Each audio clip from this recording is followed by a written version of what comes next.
Hi friends, welcome back to my channel. ഇന്ന് ഞാൻ വന്നിരിക്കുന്നത് എല്ലാ വീട്ടമ്മമാർക്കും വളരെയധികം ഉപകാരപ്പെടുന്ന കുറച്ച് ടിപ്സുകളൊക്കെ കളക്ട് ചെയ്തിട്ടാണേ. അതുകൊണ്ട് തന്നെ എല്ലാവരും വീഡിയോ ഒന്ന് സ്കിപ്പ് ചെയ്യാതെ മുഴുവനായിട്ട് കാണാനായിട്ട് ശ്രമിക്കുക. പിന്നെ നമ്മുടെ ചാനൽ ഇതുവരെ സബ്സ്ക്രൈബ് ചെയ്തിട്ടില്ലെങ്കിൽ സബ്സ്ക്രൈബ് ചെയ്ത് ബെല്ലൈക്കൺ കൂടെ ഒന്ന് എനേബിൾ ചെയ്ത് വെച്ചേക്കുക.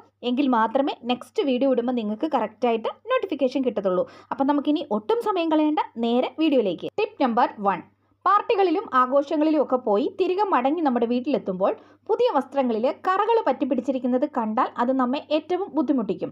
കറകൾ ഇപ്പം എന്തിൻ്റെ ആയാലും തുണികളിൽ പറ്റിപ്പിടിച്ചാൽ പോകാൻ അല്പം പാടാണ്. ശ്രദ്ധയോടെ അലക്കിയില്ലെങ്കിൽ കറയോടൊപ്പം തുണിയും നിറം മങ്ങും. പിന്നെ രാസവസ്തുക്കൾ പോലുള്ള ഡിറ്റർജൻറ്റുകളൊക്കെ ഉപയോഗിച്ച് കഴിഞ്ഞാൽ നമ്മുടെ തുണിയുടെ പുതുമയും തിളക്കവും ഒക്കെ നഷ്ടപ്പെടാനും സാധ്യതയുണ്ട്. പ്രത്യേകിച്ച് വെള്ള വസ്ത്രങ്ങളുടെ കാര്യം പിന്നെ പറയുകയും വേണ്ട.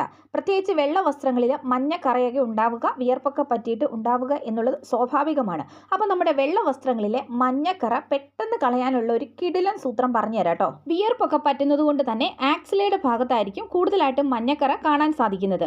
അപ്പോൾ നമ്മൾ ആദ്യം ചെയ്യേണ്ടത് എന്താണെന്ന് വെച്ച് കഴിഞ്ഞാൽ മഞ്ഞക്കറയുള്ള ഭാഗത്ത് അല്പം വെള്ളം ഒന്ന് നനയ്ക്കുക.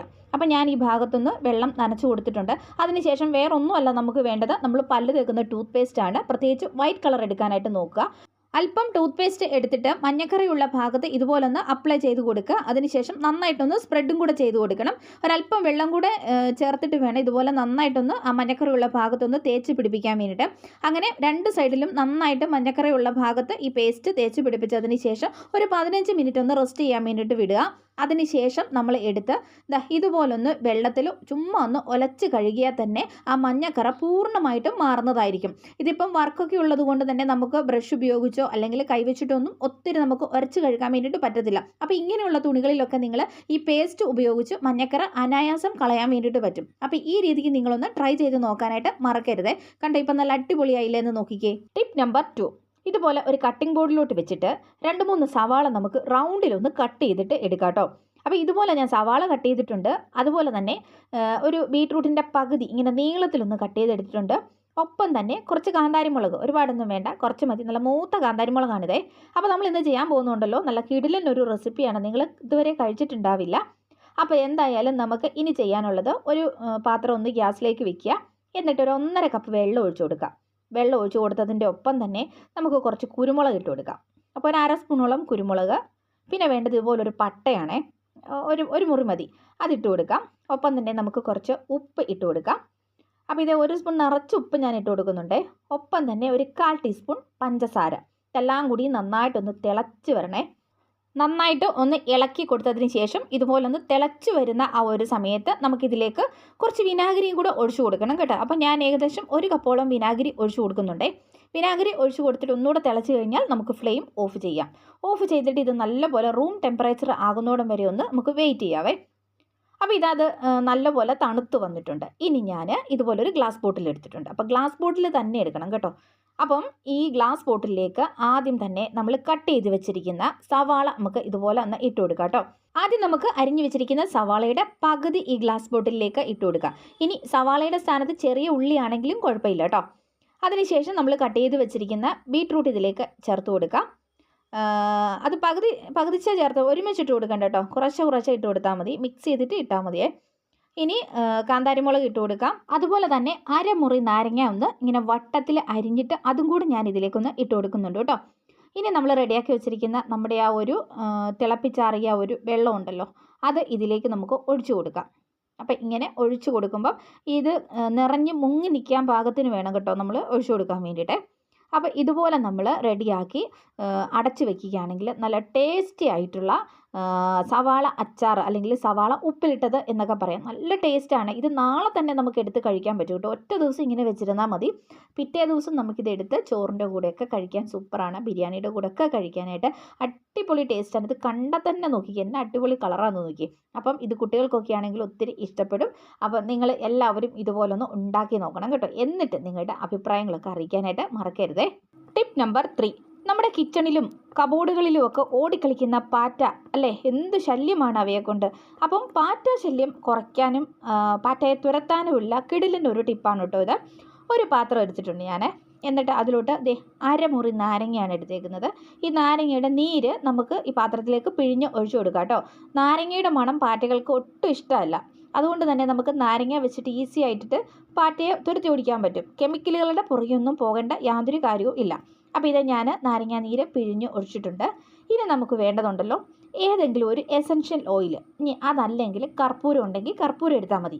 ഞാനിപ്പം കർപ്പൂരം എടുത്തേക്കുന്നത്. അപ്പോൾ കർപ്പൂരത്തിൻ്റെ ടാബ്ലറ്റ് എടുത്തിട്ട് ഈ നാരങ്ങാ നീരിലേക്ക് ഒന്ന് പൊടിച്ച് ഇട്ട് കൊടുക്കുന്നുണ്ട്. കൈ വെച്ചിട്ടൊന്ന് പ്രസ് ചെയ്ത് കൊടുത്താൽ മതി. അപ്പോൾ അതങ്ങ് പൊടിഞ്ഞു വന്നോളും. എന്നിട്ട് ഇതിൻ്റെ ഒരു സ്പൂൺ വെച്ചിട്ട് ഈ നാരങ്ങാ നീരും ഈ കർപ്പൂരവും കൂടെ നന്നായിട്ടൊന്ന് മിക്സ് ചെയ്യുന്നുണ്ട്. അപ്പോൾ ഇത് നന്നായിട്ടൊന്ന് അലുത്ത് വരാൻ വേണ്ടിയിട്ടാണ് ഇങ്ങനെ നമ്മൾ ചെയ്യുന്നത്. അപ്പോൾ ഇത് നന്നായിട്ടൊന്ന് യോജിപ്പിച്ചതിന് ശേഷം ഇനി ഇതിലോട്ട് നമുക്ക് വെള്ളം ഒഴിച്ചു കൊടുക്കാം. അപ്പോൾ ഞാൻ ഒരു അര ഗ്ലാസോളം വെള്ളം ഒഴിച്ചു കൊടുത്തിട്ടുണ്ട്. എന്നിട്ട് നന്നായിട്ട് നമുക്കിതൊന്ന് മിക്സ് ചെയ്തതിന് ശേഷം ഇതൊന്ന് അരിച്ചിട്ട് എടുക്കണം. നമുക്കിതൊരു സ്പ്രേ ബോട്ടിലേക്ക് മാറ്റേണ്ടതാണ്. അതുകൊണ്ട് അരിച്ചെടുത്തെങ്കിൽ മാത്രമേ നമുക്ക് നന്നായിട്ട് സ്പ്രേ ചെയ്യാൻ വേണ്ടിയിട്ട് പറ്റത്തുള്ളൂ. അരിച്ചെടുത്ത ഈ മിശ്രിതം നമുക്ക് സ്പ്രേ ബോട്ടിലേക്ക് മാറ്റി കൊടുക്കാം കേട്ടോ. എന്നിട്ട് പാറ്റകളെ സാധാരണ കാണാറുള്ള സ്ഥലങ്ങളിൽ കിച്ചൺ കബോർഡുകളിൽ അതുപോലെ തന്നെ കിച്ചണിലെ സിങ്കിൻ്റെ അടിഭാഗത്ത് ഒക്കെ നമുക്ക് ഇതൊന്ന് സ്പ്രേ ചെയ്ത് കൊടുക്കുകയാണെങ്കിൽ പാറ്റയുടെ ശല്യം പിന്നെ ഉണ്ടാകത്തേ ഇല്ല കേട്ടോ. അതല്ലെങ്കിൽ വെറുതെ നാരങ്ങാ നീര് വെള്ളത്തിൽ കലർത്തിയിട്ട് പാറ്റകളുള്ള സ്ഥലങ്ങളിലൊക്കെ തളിച്ചാലും മതി, പാറ്റകളെ അകറ്റാൻ വേണ്ടിയിട്ട് സഹായിക്കും. അതല്ലെങ്കിൽ നിങ്ങൾ നാരങ്ങയുടെ തൊലി ഉണങ്ങിയിട്ട് പൊടിച്ചിട്ട് അത് ഒന്ന് വെതറി കൊടുക്കുക. അതല്ലെങ്കിൽ നാരങ്ങാത്തൊലി ഒന്ന് ഉണക്കിയിട്ട് പാറ്റകൾ സാധാരണ കാണുന്ന നമ്മുടെ കിച്ചണിലെ സിങ്കിൻ്റെ അടിഭാഗത്തൊക്കെ ഒരു നാരങ്ങാത്തൊലി ഉണങ്ങിയത് വെച്ചാലും പാറ്റകൾ പിന്നെ അവിടെ വരത്തേ ഇല്ല കേട്ടോ. അപ്പം അതല്ലെങ്കിൽ പിന്നെ നാരങ്ങാ നീര് നമ്മൾ തറ തുടയ്ക്കുന്ന വെള്ളത്തിൽ ഒഴിച്ചിട്ട് തറ തുടയ്ക്കുക. അപ്പോൾ ഇങ്ങനെയൊക്കെ ചെയ്യുവാണെങ്കിൽ തന്നെ നമുക്ക് പാറ്റകളെ പൂർണ്ണമായിട്ടും നമ്മുടെ കിച്ചണിൽ നിന്നും നമ്മുടെ വീട്ടിൽ നിന്നും ഒഴിവാക്കാൻ വേണ്ടിയിട്ട് പറ്റും. കെമിക്കലുകളുടെ ഒന്നും പുറകെ പോകേണ്ട യാതൊരു കാര്യവും ഇല്ല. അപ്പോൾ എല്ലാവരും ഒന്ന് ട്രൈ ചെയ്തിട്ട് നോക്കുക. ടിപ്പ് നമ്പർ 4, ഒരു മൺചിരാത് എടുത്തിട്ടുണ്ട് ഇവിടെ. എന്നിട്ട് അതിലോട്ട് അരമുറി നാരങ്ങയുടെ നീര് ഒന്ന് പിഴിഞ്ഞ് ഒഴിച്ചു കൊടുക്കുന്നുണ്ട്. അതിനുശേഷം ഇതിലേക്ക് അര സ്പൂൺ ഉപ്പും കൂടെ ഇട്ട് കൊടുക്കുക. ഉപ്പ് പൊടിയാണ് ഞാനിവിടെ ഇടുന്നത്. എന്നിട്ട് ഇത് നല്ലപോലെ ഒന്ന് മിക്സ് ചെയ്യുക. മിക്സ് ചെയ്തതിന് ശേഷം നമ്മൾ ഇതിലോട്ട് 2 കർപ്പൂരം ഇട്ട് കൊടുക്കുന്നുണ്ട്. കർപ്പൂരം ഇട്ട് കൊടുത്തിട്ടൊന്ന് കത്തിച്ചെടുക്കുക കേട്ടോ. അപ്പോൾ ഇത് എന്തിനാണ് ഇങ്ങനെ ചെയ്യുന്നത് എന്ന് വെച്ച് കഴിഞ്ഞാൽ നമ്മുടെ വീട്ടിലെ നെഗറ്റിവിറ്റി കുറയ്ക്കാനും നല്ലൊരു പോസിറ്റീവ് എനർജി കൊണ്ടുവരുവാനും ഇങ്ങനെ നമ്മൾ ഈ കർപ്പൂരവും നാരങ്ങ നീരും ഉപ്പും ഒക്കെ ചേർത്ത് ഇങ്ങനെ കത്തിക്കുന്നത് കൊണ്ട് സാധിക്കും. ഇങ്ങനെ കത്തിച്ചതിന് ശേഷം നമ്മുടെ വീടിൻ്റെ ഏതെങ്കിലും ഒരു മൂലയ്ക്ക്, ഒരു മുറിയുടെ മൂലയ്ക്ക് ഇതിങ്ങനെ ഒന്ന് വെച്ചിരുന്നാൽ മതി കേട്ടോ. അപ്പം ഇതിങ്ങനെ നമ്മൾ ചെയ്യുന്നത് കൊണ്ട് തന്നെ ഇതിൻ്റെ ആ ഒരു സ്മെല്ല് അടിച്ചിട്ട് വീടിനുള്ളിലുള്ള കൊതുകൊക്കെ ഉണ്ടെങ്കിൽ കൊതുക്, അതുപോലെ ഈച്ച, ചെറു പ്രാണികൾ ഒക്കെ തന്നെ വീട് വിട്ട് പുറത്ത് പോകുന്നതായിരിക്കും. അതുപോലെ തന്നെ നമുക്ക് നല്ലൊരു പോസിറ്റീവ് എനർജി കിട്ടുന്നതായിരിക്കും. അപ്പോൾ എല്ലാ ദിവസവും ഇതുപോലെ വൈകുന്നേരങ്ങളിൽ നിങ്ങളൊന്ന് ചെയ്ത് നോക്കുക കേട്ടോ. എന്നിട്ട് നിങ്ങളുടെ അഭിപ്രായം കൂടെ അറിയിക്കാനായിട്ട് മറക്കല്ലേ. ഇനി അടുത്ത ടിപ്പ് നമ്പർ 5, ഞാനിവിടെ കുറച്ച് പൂരിക്ക് പരത്തി വെച്ചിട്ടുണ്ട് കേട്ടോ. ഇത് അപ്പോൾ ഇത് കുറച്ച് വലിപ്പം കുറവാണ്. കൊച്ചു കുട്ടികൾക്ക് വേണ്ടിയിട്ട് ഞാൻ ഉണ്ടാക്കിയതായതുകൊണ്ടാണ് ഈ ഒരു വലിപ്പത്തിലെടുത്തത് കേട്ടോ. അപ്പോൾ നിങ്ങൾ ഉണ്ടാക്കുമ്പോൾ കുറച്ചുകൂടെ വലിപ്പം കൂട്ടിയെടുത്താലും കുഴപ്പമൊന്നുമില്ല. ഇനി നമ്മളിവിടെ ചെയ്യാൻ പോകുന്നുണ്ടല്ലോ, നമുക്ക് ഈ പൂരി ചപ്പാത്തിയൊക്കെ ഉണ്ടാക്കാമെന്ന് പറഞ്ഞാൽ പലർക്കും മടിയായിരിക്കും. കുഴയ്ക്കണം, പരത്തണം, അങ്ങനെയൊക്കെയുള്ള പ്രശ്നങ്ങളുള്ളത് കൊണ്ട് തന്നെ പ്രത്യേകിച്ച് രാവിലെ സമയങ്ങളിലൊക്കെ പൂരി ചപ്പാത്തിയൊക്കെ ഉണ്ടാക്കാൻ പലരും മടി കാണിക്കും. അപ്പോൾ നമുക്ക് എപ്പോൾ വേണമെങ്കിലും പൂരി ഈസി ആയിട്ട് ഉണ്ടാക്കി കഴിക്കാനായിട്ടുള്ള ഒരു ടിപ്പാണ് കേട്ടോ ഇത്. അപ്പോൾ പരത്തി വെച്ചിരിക്കുന്ന പൂരി ഉണ്ടല്ലോ, നമ്മളിത് എടുത്തിട്ട് നമ്മളൊരു ദോശ തവയിലോട്ട് വെച്ചിട്ട് നമുക്കിതൊന്ന് ചൂടാക്കിയിട്ട് എടുക്കാം. അപ്പം അപ്പുറം ഇപ്പുറം ഒന്ന് മറിച്ചിട്ട് കൊടുത്ത് ഇതെല്ലാം കൂടെ നമുക്ക് ജസ്റ്റ് ഒന്ന് ചൂടായി വന്നാൽ മാത്രം മതിയേ. എന്നിട്ട് നമുക്ക് ഇങ്ങനെ കുറേ എല്ലാം ഇങ്ങനെ നമുക്ക് റെഡിയാക്കി എടുത്തതിന് ശേഷം ഇതുണ്ടല്ലോ ഒരു ബോക്സിൽ അടച്ച് നമ്മൾ ഫ്രിഡ്ജിൽ സൂക്ഷിക്കുക. അപ്പോൾ സമയം കിട്ടുമ്പോൾ നമുക്ക് ഇതുപോലെ കുറച്ചധികം ഉണ്ടാക്കി വെച്ചിരുന്നാൽ മതി. എന്നിട്ട് ഇത് നമ്മൾ ഫ്രിഡ്ജിലോട്ട് വെക്കുകയാണെങ്കിൽ നമുക്ക് രാവിലെ സമയമൊക്കെ ഇപ്പോൾ കുട്ടികൾ പൂരി വേണമെന്ന് പറഞ്ഞാൽ പിന്നെ കുഴയ്ക്കാനും പരത്താനും ഒന്നും പോകണ്ട. ഇത് ഇങ്ങനെ എടുത്തിട്ട് ഇതുണ്ടോ എണ്ണയിലിട്ടിട്ട് ഇങ്ങനെ നല്ല കൊമ്മള പോലെ പൊങ്ങി വരുന്നുണ്ട്. ഇതുപോലെ നമുക്ക് ഈസി ആയിട്ട് നമുക്ക് പൂരിയൊക്കെ ഉണ്ടാക്കി എടുക്കാൻ വേണ്ടിയിട്ട് പറ്റും കേട്ടോ. ഇപ്പോൾ ചപ്പാത്തി ആണെങ്കിലും ശരി, നമ്മളിതുപോലെ എല്ലാം പരത്തി റെഡിയാക്കിയതിന് ശേഷം പകുതി ഒന്ന് വേവിച്ച് ഹാഫ് കുക്ക് ചെയ്ത് നമ്മൾ ഒരു എയർ ടൈറ്റ് ആയിട്ടുള്ള കണ്ടെയ്നറിൽ അടച്ച് നമ്മൾ ഫ്രിഡ്ജിൽ സൂക്ഷിക്കുകയാണെങ്കിൽ നമുക്ക് ഇപ്പോൾ കുട്ടികൾ ചപ്പാത്തി വേണമെന്ന് പറഞ്ഞാൽ നമുക്ക് പെട്ടെന്ന് കുഴയ്ക്കാനോ പരത്താനോ ഒന്നും പോകണ്ട. ഒരാഴ്ച വരെ നമുക്കിത് സ്റ്റോർ ചെയ്ത് വെക്കാൻ വേണ്ടിയിട്ടും പറ്റും എന്നുള്ളതാണ് നമ്മളിങ്ങനെ ചെയ്യുന്നത് കൊണ്ടുള്ള ഒരു ഗുണം എന്ന് പറയുന്നത്.